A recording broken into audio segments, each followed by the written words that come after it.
Serving all of San Diego, this is your Fox 5 News.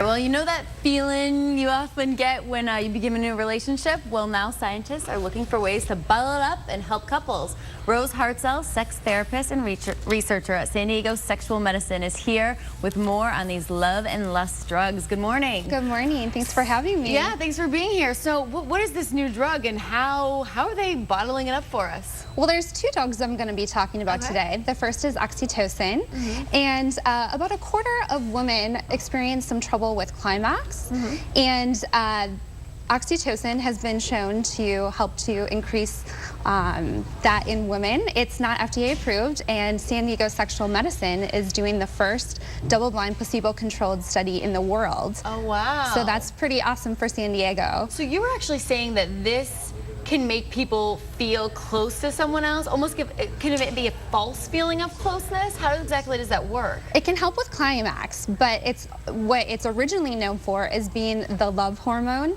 and it's been shown in pair bonding and attachment. So when you were on The Bachelorette, this probably wouldn't have been a drug that you wanted to use. It'd be really confusing. I would have been like, I love everyone. Exactly, you would have felt attached to everyone. So that's one interesting thing about the drug. Right, so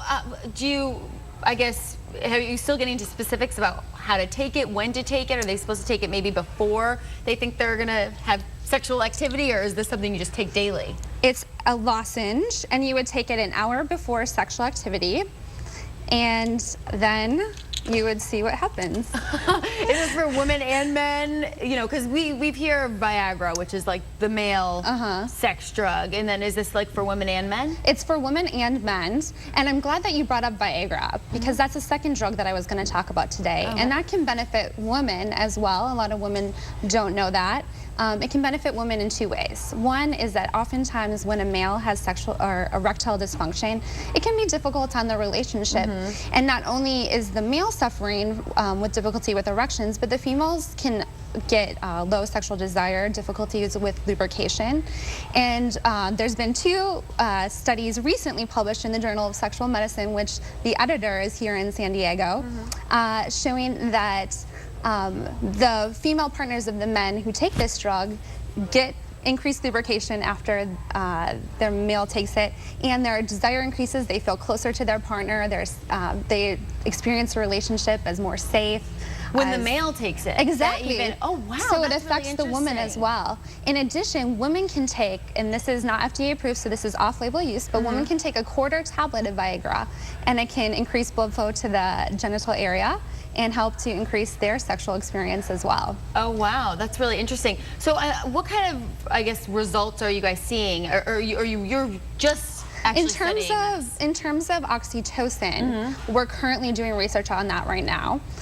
So a lot of this stuff is in theory. In Viagra, there has been research in men, and we're hopefully eventually going to be doing more research in women. And I'm sure in general, sort of having a healthy sexual relationship with your partner is extremely important to your marriage. Right.